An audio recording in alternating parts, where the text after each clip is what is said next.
Hello, my name is Shelby Lewis, and I will be going through our PowerPoint presentation for our group project for SPCE 610. Like I said, my name is Shelby. My other partners in this project are Rebecca, Vanessa, Sam, and Jesse. We are all currently students attending Ball State via online, I believe, all of us. And we are working towards a master's in ABA, Applied Behavior Analysis, with all the same goal of becoming board certified behavior analysis at the end of it all. So fingers crossed we all make it there. I'm sure we will. Really enjoyed our time working through this group project with one another. We all have experience in our day-to-day jobs working with individuals with autism. And for this project specifically, we are focusing on our scenario of Ellison Preschool with little kiddos suffering with some behavior issues. And we're going to work through functional communication training in order to address those behavioral needs.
Functional communication training is an intervention that is often used for individuals who have autism.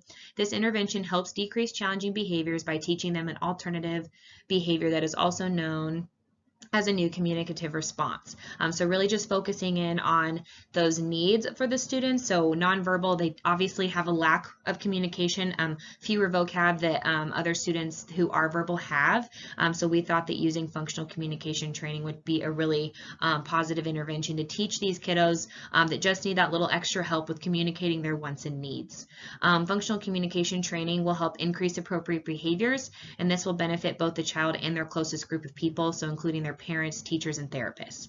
At the bottom, there's a very good image that we found that displays a communication board, and you can see that there's I want to play, and it has a lot of different reinforcing preferred activities that the student could choose from, and that's only just one example of an FCT that could be used.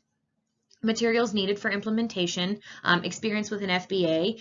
Most likely you're going to have to implement an FBA to figure out the function of the behavior and things like that for each student, and also taking data. So you would need paper, pencil, pen, tablet, laptop. I personally enjoy, I'm a very much old school paper pencil kind of gal, so I would really like to take data on that. Also in our presentation, we do utilize data sheets, which are on paper, but you can also use those electronically. Experience with different types of communicative responses, so picture communication, verbal language, gestures, etc. And then knowing the reinforcers, that's huge, especially when implementing this type of training. You would like to know, or you need to know, not like, you would need to know what the student finds reinforcing, what's going to motivate them through the training process. And you want to make this FCT training fun for them, and you want learning to communicate to be fun. Therefore, it'll generalize across all environments that they're in. Our training plan for FCT and this Ellison School program, the process will be for 1 week during school days while classes at their specials, including music, PE, and art. Training will be implemented by a BCBA and will be specifically for the teacher and the RBT for that specific student. So Mondays we have planned for review the program, operationally define behavior, examples of appropriate replacement behavior. So discussing what the problems that we see, so if it is fighting over toys, what is the function of that behavior, why are they engaging in it, and then what are appropriate replacement behaviors that we can focus on. Tuesday, recap of interfering behaviors and replacement behaviors, how to implement intervention, data collection, and methods. And then Wednesday, Thursday, and Friday, those remaining days, we're going to be focusing on implementing that type of training, but also having the BCBA observe the teacher or RBT implementing that intervention, so we can give feedback and answer any questions that may come up actually like while practicing.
It's okay, Austin. Let's try this. Let's try I want help. Nice job. Okay, let's do this. Spin, spin, spin. You did it! So like I said, in this clip, you can see that the student has communication barriers. They appear to be nonverbal as they are not using any type of verbal communication to express that they need help opening this candy jar.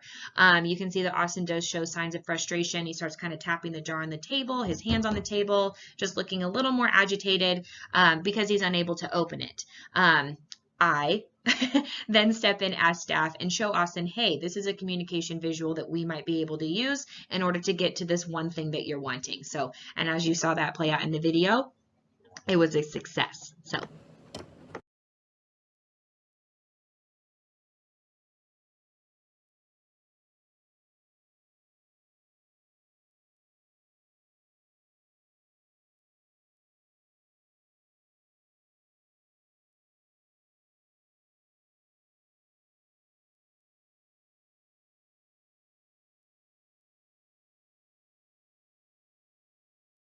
A few tips and tricks to end this session.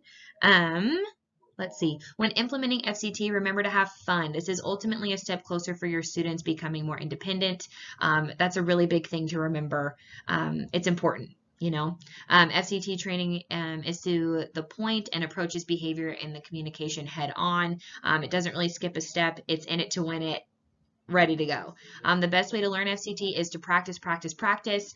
You're only going to get better the more you're in the environment and really practicing with the students and working through the training on your own. So I really hope this answers your question. My group and I would love to answer anything if you guys have any thoughts, questions, or concerns. But we're looking forward to training you all. So enjoy and have a wonderful day.